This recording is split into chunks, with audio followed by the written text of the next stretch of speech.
Au cœur des années fastes du podium parisien, une silhouette fit son entrée et imposa un silence inattendu. Chevelure châtain tombant en cascade, visage aux traits à la fois délicats et ciselés, regard profond portant en lui l'écho de deux cultures éloignées, c'était Yasmine Lebon, une femme qui, d'un simple pas, pouvait captiver toute une salle.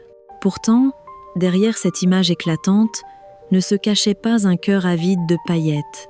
Yasmine confiera plus tard « Je n'ai jamais voulu être le centre de tout. Je voulais simplement mener une vie complète. » Ainsi, au sommet de sa carrière de top modèle, alors que les offres affluaient, elle prit la décision qui sidéra l'industrie, se retirer, privilégier sa famille et décliner des contrats que la plupart des mannequins auraient rêvé d'obtenir. Son histoire n'est pas seulement celle d'un visage iconique immortalisé par les magazines de mode. C'est le parcours d'une jeune femme métissée, moitié iranienne, moitié britannique, qui a traversé préjugés, chocs culturels et la pression écrasante d'une des industries les plus impitoyables du monde. Pour comprendre pourquoi cette top modèle a choisi un chemin si différent, il faut remonter à ses premières années. Une enfance paisible en apparence, mais façonnée par une identité singulière et des bifurcations que personne n'aurait pu prévoir. Yasmine Parvaneh voit le jour en 1964 à Oxford, cette ville paisible du sud de l'Angleterre, connue pour ses bâtiments anciens et l'aura intellectuelle de ses universités centenaires. Mais son enfance n'a rien d'un décor typiquement britannique. Son père, originaire d'Iran, est venu au Royaume-Uni pour étudier et travailler. Sa mère, anglaise de naissance, provient d'un milieu modeste. Cette union a façonné un foyer riche en couleurs culturelles, mais parfois traversé par des tensions silencieuses. Dans la petite maison familiale, en périphérie de la ville, l'odeur des plats persans se mêlait au parfum du thé noir du matin, un mélange de senteurs et d'images gravées à jamais dans la mémoire de Yasmine. Son père restait attaché aux traditions et aux valeurs héritées de la culture iranienne, tandis que sa mère, plus libre d'esprit, incarnait la modernité occidentale. Pour l'enfant qu'elle était, ces deux univers représentaient à la fois un trésor et un défi. Comment trouver un équilibre entre deux systèmes de valeurs parfois opposés? Très tôt, Yasmine portait sur elle les signes visibles de ce métissage. Une peau dorée, des yeux sombres profonds, un nez fin et un sourire discret. À l'école, cette différence suscitait autant l'admiration que la curiosité, mais aussi parfois des moqueries. Certains camarades la comparaient à une princesse orientale, tout droit sortie d'un conte, tandis que d'autres la taquinaient sur ses origines, surtout à une époque où les tensions politiques entre l'Iran et l'Occident attisaient les préjugés. Elle apprit à garder le silence plutôt qu'à répliquer, développant peu à peu une armure invisible pour se protéger. La vie de famille était modeste. Ses parents travaillaient dur pour subvenir aux besoins des 3 enfants. En tant qu'enfant du milieu, Yasmine jouait souvent le rôle de médiatrice entre son frère aîné et sa sœur cadette. Elle aidait sa mère aux tâches ménagères, cuisinait et assistait son père pour de petites réparations domestiques. Ses responsabilités la rendirent indépendante très tôt, forgeant une détermination et une capacité d'adaptation qui lui seraient précieuses plus tard dans sa carrière de mannequin. Bien qu'Oxford soit un centre intellectuel, Yasmine n'évoluait pas dans un environnement privilégié. Ses loisirs étaient simples. Parcourir les rues bordées d'arbres à vélo, passer des heures à la bibliothèque municipale ou dessiner près de la fenêtre. Sa mère remarqua un jour. Elle a toujours eu ce regard qui cherche quelque chose au-delà de l'horizon. Ozen. À l'adolescence, Yasmine se passionna pour la mode, non pas dans l'optique de devenir un jour top modèle, mais comme moyen d'exprimer son identité. Elle transformait d'anciennes robes de sa mère, les associant à des foulards ramenés d'Iran par son père. Ces tenues suscitaient parfois l'étonnement, mais Yasmine y voyait une affirmation de soi. C'est aussi à cette époque que se révéla son énergie cachée. Discrète, elle ne cherchait pas à se mettre en avant, mais lorsqu'elle se retrouvait sous un projecteur, que ce soit sur scène lors d'un spectacle scolaire ou face à un appareil photo, son regard semblait pouvoir captiver quiconque le croisait. Ses amis parlaient de ce calme magnétique qui deviendrait plus tard l'une de ses signatures sur les podiums internationaux. Sans le savoir, Yasmine possédait déjà les ingrédients qui feraient d'elle un mannequin d'exception. Un physique unique, la capacité de naviguer entre deux cultures et une force intérieure forgée par l'expérience précoce des différences et des préjugés. Pourtant, à ce moment-là, elle ne se voyait pas comme future top modèle. Elle pensait suivre un chemin normal, comme on l'attendait d'elle. Personne, pas même elle, n'aurait pu imaginer que cette jeune fille d'Oxford deviendrait un jour l'un des visages les plus emblématiques de la mode mondiale. À 18 ans, Yasmin Lebon vivait toujours à Oxford. Elle venait de terminer ses études secondaires et travaillait à temps partiel dans une petite boutique de vêtements pour femmes. Ce n'était pas un emploi de rêve, mais il lui permettait d'observer les clientes, leur manière de choisir une robe, d'ajuster un manteau et de constater comment un simple accessoire pouvait transformer leur allure et leur confiance. Un après-midi d'automne, alors qu'elle repliait soigneusement une pile de pulls en vitrine, elle remarqua une femme d'âge mûr qui la fixait depuis l'entrée. Cette dernière s'approcha, se présenta comme photographe de mode indépendante et lui dit « Vous avez un visage que l'objectif adorera. Avez-vous déjà envisagé de poser comme mannequin ?» Yasmine éclata de rire et secoua la tête. L'idée lui paraissait irréaliste, presque étrangère. Pourtant, la photographe insista. Elle lui tendit sa carte et lui proposa de participer à une séance d'essai pour une petite marque locale. Vous n'avez rien à perdre. Vous pourriez même découvrir quelque chose de nouveau sur vous-même. Le soir même, Yasmine raconta l'anecdote à sa mère. Celle-ci l'encouragea. « Essaie, ma chérie. Au pire, ce sera juste une expérience à raconter. » La séance eut lieu le week-end suivant. Yasmine se présenta dans une robe qu'elle avait elle-même ajustée, les cheveux lâchés, maquillage léger. Les premières minutes furent maladroites. Elle ne savait pas comment se tenir, quoi faire de ses mains. Mais la photographe la guida patiemment. « Pense au moment le plus heureux de ta vie et garde cette émotion dans ton regard. » Peu à peu, Yasmine sentit qu'elle entrait dans un autre monde. Un univers où chaque geste, chaque souffle, chaque mouvement d'épaule racontait une histoire. Les clichés de cette séance furent envoyés à une agence de mannequins à Londres. Quelques semaines plus tard, Yasmine reçut une invitation pour un entretien. C'était la première fois qu'elle mettait les pieds dans un grand bureau d'agence. Partout, des jeunes femmes élancées, coiffées et maquillées à la perfection, rien à voir avec son allure simple. Elle pensa à repartir discrètement, mais le directeur de casting l'arrêta. « Ce que nous cherchons, ce sont justement des visages uniques, pas des copies conformes. » La nouvelle de ses débuts surprit sa famille. Son père craignait que le milieu de la mode ne soit incompatible avec les valeurs traditionnelles qu'il chérissait. Sa mère, au contraire, voyait là une chance pour sa fille d'explorer ses talents. Après de longues discussions, Yasmine promit de rester fidèle à ses principes et de garder le contrôle sur ses choix professionnels. Ses premières missions furent modestes, catalogues, publicités locales, petits défilés régionaux.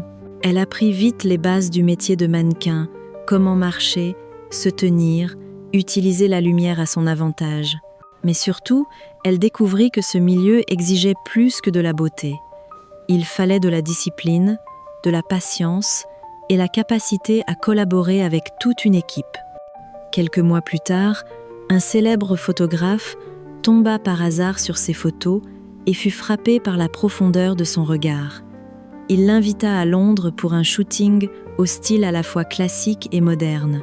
Les images, d'une intensité rare, circulèrent rapidement dans le petit monde des créateurs. Plusieurs maisons de couture commencèrent à s'intéresser à cette jeune femme à l'allure singulière, pressentant qu'elle pourrait devenir bien plus qu'un simple mannequin, une véritable top modèle. Ce jour-là marqua un tournant. Yasmine, la jeune employée de boutique à Oxford, entrait sans le savoir dans une trajectoire qui la mènerait sur les podiums les plus prestigieux du monde. Londres, début des années 1980. Lors d'un casting pour une maison de couture renommée, Yasmine entra dans la salle vêtue simplement, les cheveux châtains tombant en cascade sur ses épaules, le regard calme mais assuré. Elle ne cherchait pas à se faire remarquer, et pourtant, cette discrétion captivait. Lorsqu'elle enfila une robe en satin vert émeraude et se mit à marcher, son port de tête, la fluidité de ses gestes et cette assurance silencieuse figèrent l'attention des jurés. En quelques mois, son visage fit la couverture des plus grands magazines, Vogue, Elle, Harper's Bazaar. Dans les studios photos, on la surnommait « le regard qui raconte des histoires ». Le célèbre Peter Lindbergh dira un jour « Ses yeux peuvent transformer une simple image en roman ». Arrivée à Paris, capitale de la haute couture, Yasmine conquit rapidement les créateurs les plus influents. Chanel, Dior, Versace, Yves Saint Laurent, tout la voulurent sur leur podium. Chaque défilé la voyait se métamorphoser. Un soir, elle incarnait une héritière parisienne en dentelle blanche. Le lendemain, une guerrière moderne dans un tailleur noir aux lignes tranchantes. Elle ne se contentait pas de présenter un vêtement, elle en faisait vivre l'histoire. Ce qui distinguait Yasmine des autres mannequins, c'était sa capacité à inverser la logique des tendances. À une époque où l'on valorisait surtout les silhouettes très fines et anguleuses, elle imposa son métissage anglo-iranien, ses traits à la fois doux et affirmés, comme un nouveau standard de beauté. Les créateurs adaptaient parfois leur collection à son image, tant sa présence influençait l'esthétique générale. En 1985, un jalon majeur. Yasmine apparut sur la couverture du British Vogue aux côtés d'autres grandes figures du moment. Cette photo devint l'un des symboles de l'émergence du phénomène top model. Les contrats s'enchaînèrent. Campagnes de joaillerie, parfums, collections automne-hiver pour les marques les plus prestigieuses. Dans les coulisses du monde de la mode, Yasmine cultivait une aura rare. Contrairement à nombre de ses collègues, elle évitait les fêtes interminables, préférant un dîner calme après un défilé. Les journalistes notaient « Elle garde toujours une distance élégante avec le monde du strass, c'est peu, être ce qui la rend encore plus fascinante ». Avec les créateurs, Yasmine entretenait des relations de véritable collaboration.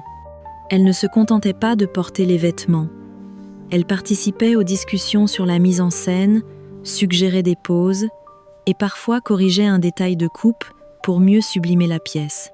Azzedine Alaïa confia « Elle comprend que la mode n'est pas seulement esthétique, c'est un dialogue entre l'idée et la personne qui la porte. » À la fin des années 1980, Yasmine se tenait aux côtés de Naomi Campbell, Cindy Crawford, Linda Evangelista, mais, à la différence de certaines, elle cultivait une image plus mystérieuse, presque intemporelle. Chaque apparition devenait un événement, non parce qu'elle était omniprésente, mais parce qu'elle choisissait ses engagements avec soin. Sur les podiums, chaque pas de Yasmine résonnait comme une note dans une symphonie visuelle. Le public ne regardait pas seulement la robe, mais cette manière unique qu'elle avait de donner une âme aux vêtements. C'est ainsi qu'elle devint non seulement un mannequin adulé, mais une top modèle dont l'empreinte dépasserait les saisons et les tendances. Dans l'univers impitoyable de la mode, atteindre le sommet n'est qu'une étape. Le plus difficile est d'y rester sans se perdre. Yasmine Lebon, elle, a choisi une voie à contre-courant. Plutôt que de saisir chaque opportunité qui se présentait, elle a sélectionné ses projets avec une rigueur et une fidélité à ses valeurs qui forçaient le respect. Dès le début de sa carrière, alors qu'elle devenait une top modèle recherchée, elle établit des limites claires. Elle refusa à plusieurs reprises des séances photos de nu intégral, même lorsque les cachets proposés étaient astronomiques. « Je veux que l'on se souvienne de moi pour mon regard, pour ma présence, pas pour ce que je dévoile », expliquait-elle. Ce choix, critiqué par certains, renforça pourtant son image de mannequin élégante et intemporelle. Une autre fois, une grande marque de cosmétiques internationale lui proposa un contrat lucratif à condition qu'elle éclaircisse sa peau pour répondre aux attentes du marché. Yasmine déclina immédiatement. Sa carnation dorée, héritée de son père, était pour elle un symbole d'identité et de fierté. « Si je change cela, je ne serai plus moi-même », affirma-t-elle.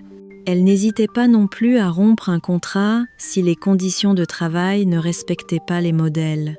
Lors d'un shooting en Italie, l'équipe technique laissa patienter les mannequins des heures entières sous un soleil brûlant, sans eau ni abri. Yasmine quitta le plateau, acceptant de perdre le contrat, mais obligeant la marque à revoir son organisation. Alors que nombre de collègues profitaient de leur notoriété pour multiplier les apparitions médiatiques ou se lancer dans le cinéma, Yasmine choisit une autre route. Elle limita ses passages télévisés, préférant se consacrer à sa famille et à des causes caritatives, notamment en faveur des enfants défavorisés et des femmes migrantes. Ses amis disaient d'elle qu'elle possédait une boussole morale, inébranlable. Dans un dîner mondain, quand la plupart parlaient contrats et chiffres, elle évoquait littérature, art ou voyage. Cette singularité fit qu'elle n'était pas seulement une icône dans l'album photo de la mode, mais un exemple inspirant sur la manière de rester fidèle à soi-même au milieu d'un univers qui change à toute vitesse. Les créateurs ayant travaillé avec Yasmine soulignaient tous son implication. Elle ne se comportait pas en simple mannequin décoratif, mais comme une partenaire créative. Elle écoutait les idées, proposait des angles, adaptait ses poses pour servir le vêtement et l'histoire que l'on voulait raconter. Elle savait aussi dire non, avec tact mais fermeté, lorsqu'une direction artistique risquait de nuire à l'élégance du projet. Ce mélange de force et de douceur forgea sa réputation. Yasmine pouvait défendre une cause avec intransigeance et, l'instant d'après, accueillir un jeune assistant avec un sourire bienveillant. Dans un milieu où la compétition est féroce, cette humanité rare lui valut l'estime durable de ses pairs. C'est pourquoi, lorsqu'on parle de Yasmine Lebon, on ne dit pas seulement « elle est belle », on dit aussi « elle sait qui elle est et ne laisse jamais le monde décider à sa place ». Et c'est précisément cette alliance de beauté, de conviction et d'intégrité qui a fait d'elle une top modèle devenue véritable symbole. Au cours des années 1990, alors que son nom brillait encore au sommet, Yasmine Lebon commença à percevoir les signes d'une fatigue profonde. Son emploi du temps de top modèle international était saturé. Défilés à Paris, séances photos à New York, campagnes à Milan, les voyages incessants la laissaient parfois désorientée. « Il m'est arrivé de me réveiller dans une chambre d'hôtel et de mettre plusieurs minutes à me souvenir de la ville où je me trouvais », confia-t-elle un jour. La première alerte sérieuse survint lors d'un défilé à Milan. Juste après avoir quitté le podium, elle ressentit un vertige brutal et dut être transportée en coulisses. Le diagnostic fut clair, épuisement sévère. Les médecins lui conseillèrent un repos prolongé. Dans le milieu de la mode, s'arrêter signifie souvent perdre sa place. Mais Yasmine choisit de privilégier sa santé, annulant plusieurs contrats importants. À son retour, elle découvrit que le paysage avait changé. Une nouvelle génération de mannequins plus jeunes dominait désormais les campagnes publicitaires. Les marques, en quête de nouveautés, lui proposaient des projets assortis de conditions contraignantes. L'une exigeait qu'elle perde du poids de manière drastique pour correspondre à une silhouette jugée idéale. Yasmine refusa, assumant les conséquences, un contrat perdu, mais la certitude de rester fidèle à ses valeurs. Parallèlement, sa vie privée se retrouva sous le feu des projecteurs. Mariée au chanteur Simon Le Bon, leader du groupe Duran Duran, elle subit la curiosité insatiable de la presse à scandale. Chaque sortie publique était disséquée, chaque rumeur amplifiée. Bien que leur couple résistât, cette intrusion constante renforça le désir de Yasmine de s'éloigner de la scène médiatique. Un autre coup dur survint lorsqu'elle participa à une campagne publicitaire dont le concept fut critiqué pour entretenir certains stéréotypes culturels. Bien qu'elle ne fût pas à l'origine de l'idée, Yasmine devint la cible de critiques. Elle choisit alors de se retirer du projet et de présenter publiquement ses excuses, tirant de cette expérience une leçon précieuse, redoubler de vigilance sur le sens et l'impact des images auxquelles elle prêtait son visage. Au début des années 2000, ses apparitions se firent plus rares. Elle privilégia les projets qui avaient un sens à ses yeux, collaborations avec des maisons de couture respectueuses, shootings artistiques, événements caritatifs. Elle qualifia cette période de « phase sélective », un moment où elle ne cherchait plus à être partout, mais seulement là où sa présence avait une réelle valeur ajoutée. Cela ne signifiait pas pour autant une disparition totale. Yasmine accepta de défiler lors de choses exceptionnelles, souvent pour des causes humanitaires ou pour célébrer l'anniversaire d'un créateur avec lequel elle avait un lien fort. À chaque apparition, le public retrouvait la même prestance, la même intensité dans le regard. Mais pour elle, les projecteurs n'étaient plus une fin en soi. Avec le recul, certains dirent qu'elle avait quitté le devant de la scène trop tôt. Yasmine, elle, voyait les choses autrement. Je voulais partir tant que j'aimais encore ce métier. Je ne voulais pas être usée par la course permanente. Ainsi, l'une des figures les plus emblématiques du mannequinat des années 80 et 90 choisit de se retirer avec élégance, laissant derrière elle un vide que ni la jeunesse ni les nouvelles tendances ne purent combler complètement. Aujourd'hui, en feuilletant les archives de Vogue ou en revoyant les campagnes de Chanel et de Versace, on ne voit pas seulement un beau visage, on redécouvre une présence, un regard, une allure qui semble défier le temps. Yasmine Lebon n'a jamais été le mannequin le plus médiatisé de son époque, mais chacune de ses apparitions marquait les esprits. Son héritage tient dans cette preuve que la beauté n'est pas qu'une question de proportion ou de traits physiques. Elle se nourrit aussi de conviction et de courage. Yasmine a conservé sa carnation naturelle, respecté ses principes, refusé des propositions contraires à ses valeurs. Elle a quitté le sommet au moment où elle aurait pu s'y accrocher encore, choisissant de préserver son équilibre intérieur. Dans un univers où la célébrité d'un mannequin peut s'évaporer en quelques saisons, elle a transformé la dignité et l'intégrité en signature indélébile. L'histoire de Yasmine résonne aujourd'hui dans une mode plus ouverte à la diversité. Beaucoup la considèrent comme l'une des top modèles qui ont ouvert la voie à une reconnaissance plus large des beautés métissées. Et l'on peut se demander si elle débutait sa carrière dans le monde actuel, où les origines et la singularité sont célébrées, aurait-elle régné encore plus longtemps? Ou bien est-ce précisément la rareté d'une Yasmine Lebon dans les années 80 qui a fait d'elle une légende? Quoi qu'il en soit, son nom reste gravé dans l'histoire de la mode comme celui d'un mannequin qui a su être à la fois icône, pionnière et femme fidèle à elle-même.